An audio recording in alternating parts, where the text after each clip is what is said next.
আসসালামু আলাইকুম। আমার চ্যানেলে তোমাদের সবাইকে আরও একবার ওয়েলকাম জানিয়ে আজকের ভিডিওটি শুরু করছি।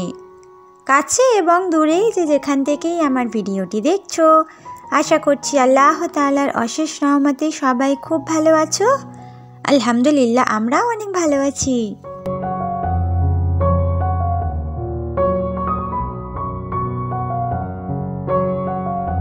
তো আজকের টাইটেল এবং থাম্বনেলে তো আমার দিদিবোনেরা বুঝেই গেছে যে আমি কি বানাতে চলেছি বা কি করতে চলেছি আজকের ভিডিওতে।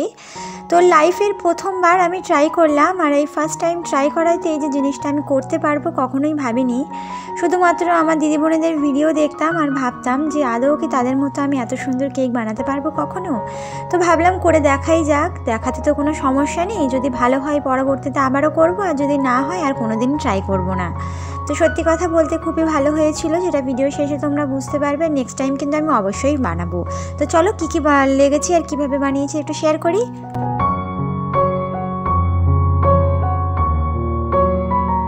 তো আজকের আমি তোমাদের সাথে শেয়ার করব হ্যাপি বিস্কুট কেক, যেটা তোমরা বাড়িতেই খুব সহজেই বানিয়ে ফেলতে পারবে, প্রেশার কুকার ছাড়া, ওভেন ছাড়া।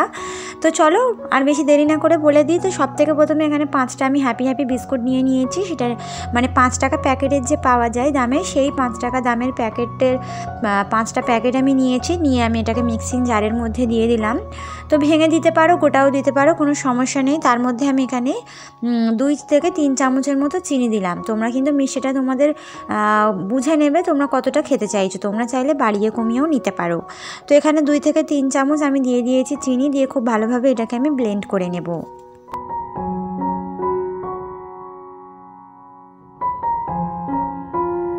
তো ব্লেন্ড করা মিশ্রণটা আমি এক সাইডে রেখে দিলাম। ততক্ষণে আমরা যে কেকটা বানাবো তার জন্য আমি এখানে মোল্ডের হেডটা রেডি করে নিচ্ছি। তো এখানে আমি একটা স্টিলের বোল নিয়েছি, তোমরা চাইলে সিলভার নিতে পারো, কোনো সমস্যা নেই। তো সেই মোলের মধ্যে কিন্তু আমি এখানে দিয়ে দিলাম সাদা তেল বা সয়াবিন তেল। তো এখানে কিন্তু তোমরা বাটার পেপার ইউজ করতে পারো। আমার কাছে যেহেতু কোনো বাটার পেপার ছিল না, তাই আমি এখানে সাদা তেল দিয়ে খুব ভালোভাবে এখানে ব্রাশ করে দিচ্ছি। তো এই কাজটা তোমরা হাত দিয়েও করতে পারবে, কোনো সমস্যা নেই। দিয়ে তারপরে এর মধ্যে আমি 2 চামচ পরিমাণ ময়দা দেব। দিয়ে ময়দাটাকে খুব ভালোভাবে চারিদিকে ছড়িয়ে দেব, যাতে কেকের আর কি লেয়ারটা কোনোভাবেই তোলার সময় এর মধ্যে লেগে না যায়। তো এই জন্যই আর কি এই প্রসেসটা করা।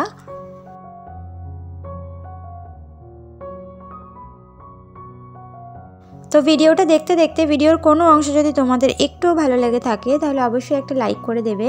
তোমাদের একটা লাইক পরবর্তীতে এই ভিডিওটা আমার অনেক দিদিবোনেদের কাছে পৌঁছে যেতে সাহায্য করবে।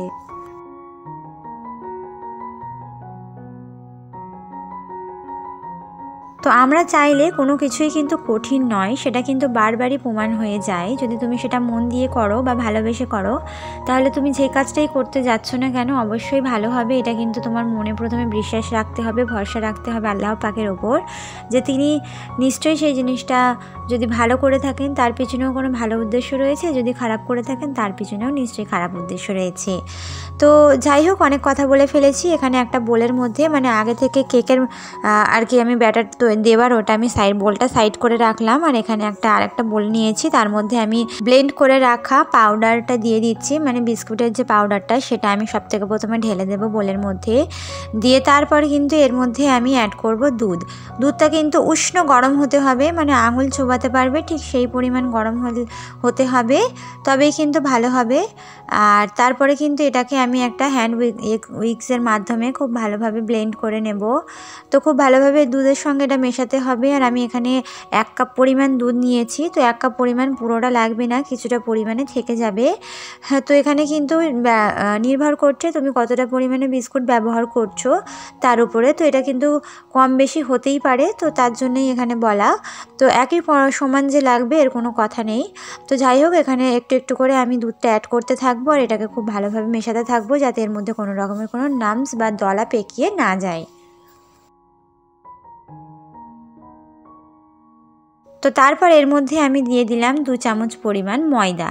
ময়দাটা এই কারণেই দিচ্ছি যাতে এর যে লেয়ারিংটা হবে সেটা যেন ভালো হয়, ফ্লাফি হয়, সফট হয়, সেই কারণেই দেওয়া। তোমরা চাইলে ময়দাটা স্কিপ করতে পারো, কোনো সমস্যা নেই। তো ময়দা যেহেতু প্রত্যেক বাড়িতেই থাকে, আমাদের হাতের কাছেই থাকে, তো সে কারণে দিতেই পারো, কোনো সমস্যা হবে না। তো সে কারণে আমি এখানে 2 চামচ দিলাম আর এখানে অল্প অল্প করে দুধ দিতে থাকবো, ব্যাটারটা খুব বেশি ঘন করা যাবে না। তো তারপরে এখানে আমি দিয়ে দিচ্ছি 2 চামচ থেকে একটু বেশি সাদা তেল বা সয়াবিন তেল দিয়ে আবারও মিশ্রণটাকে খুব ভালোভাবে আমি মিশিয়ে নেব।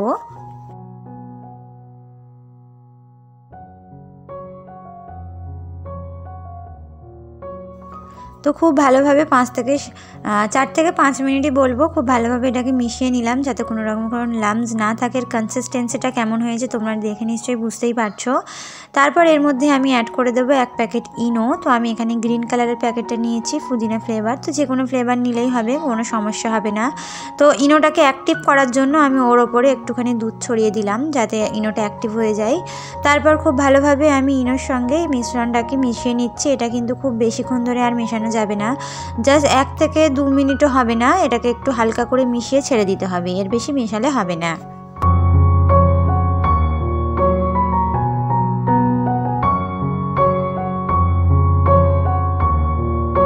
তো তারপর আগে থেকে রেডি করে রাখা বোলের ওপরে আমি এই যে মিশ্রণটা সেটা ঢেলে দিচ্ছি।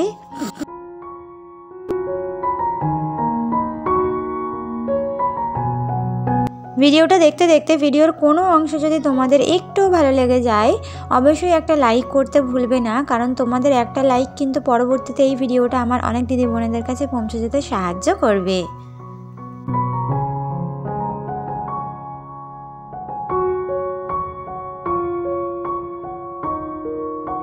তো মিশ্রণটা খুব ভালোভাবে আমি একটু ঠুকে নিচ্ছি যাতে এর মধ্যে ভেতরে যদি কোনো বাবলস থাকে সেটা যদি না থাকে। তো ভালোভাবে ঠুকে নেওয়ার পর আগে থেকে খুব ভালোভাবে গরম করে রাখা আমি একটা হাঁড়ি বসিয়ে দিয়েছি। এটা চাইলে তোমরা গ্যাসেও করতে পারো। তো কাঠের উনানের মধ্যে আমি একটা হাঁড়ি 5 মিনিট আগে বসিয়ে রেখেছিলাম। খুব ভালোভাবে গরম হয়ে গেছে, খসখসে গরম হয়ে গেছে, ধোঁয়া উঠছে। তোমরা একটু লক্ষ্য করলে বুঝতে পারবে যে হাঁড়িটা থেকে কিন্তু একদম ধোঁয়া উঠছে। তারপর অল্প একটুখানি আমি এখানে পানি ব্যবহার করেছি, দিয়ে তার উপরে একটা হাঁড়ি রাখার স্ট্যান্ড দিয়েছি, দিয়ে ওপরে কেকটা বসিয়ে দিলাম।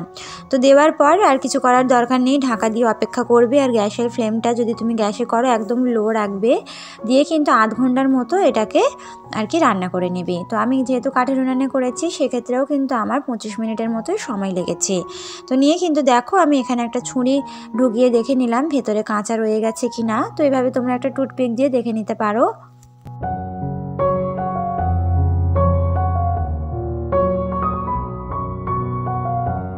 তো জাস্ট দেখতেই পাচ্ছ কেকটা কতটা পরিমাণে ফুলে গেছে। তো আমার তো দেখেই জাস্ট মন ভরে গেছে, খাবো কি।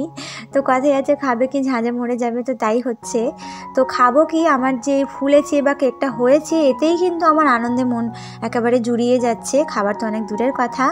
তো যাই হোক এখানে এখন কেকটাকে ঝট করে আমি বার করে নিলাম। আর এই যে কেক আমি তৈরি করে ফেলেছি, আর কেকটা কতটা পরিমাণে সফট হয়েছে তোমাদেরকে একটু দেখিয়ে দিচ্ছি। অবশ্যই কিন্তু তোমরা বাড়িতে ট্রাই করতে পারো আর আমাকে কিন্তু কমেন্টে জানাতে পারো যে কেমন হয়েছে। আর আমি যে কেকটা বানিয়েছি সেটা কেমন হয়েছে সেটাও কিন্তু জানাতে একদমই ভুলো না কিন্তু। তো আজকের এই কেকের রেসিপিটা কেমন লেগেছে কমেন্টে জানিও। আর আজকের ভিডিওটা কিন্তু সেই একটা রেসিপি দিয়েই শেষ করব। তো আশা করছি পরবর্তী ভিডিও পর্যন্ত তোমরা সবাই সুস্থ থাকবে, ভালো থাকবে। আল্লাহ হাফিজ, আসসালামু আলাইকুম।